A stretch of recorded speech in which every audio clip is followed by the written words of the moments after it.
عمرہ بنت عبد الرحمن رضی اللہ عنہا نے بیان کیا، وہ ام المومنین عائشہ رضی اللہ عنہا کی پرورش میں تھی۔ انہوں نے عائشہ رضی اللہ عنہا سے بیان کیا کہ نبی کریم صلی اللہ علیہ وآلہ وسلم نے ایک صاحب کو ایک مہم پر روانہ کیا۔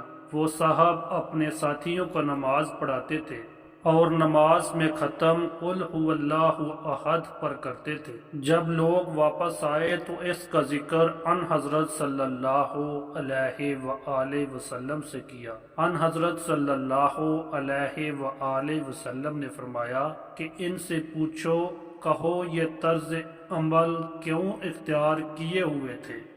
چنانچہ لوگوں نے پوچھا تو انہوں نے کہا کہ وہ ایسا اس لیے کرتے تھے کہ یہ اللہ کی صفت ہے اور میں اسے پڑھنا عزیز رکھتا ہوں۔ ان حضرت صلی اللہ علیہ وآلہ وسلم نے فرمایا کہ انہیں بتا دو کہ اللہ بھی انہیں عزیز رکھتا ہے۔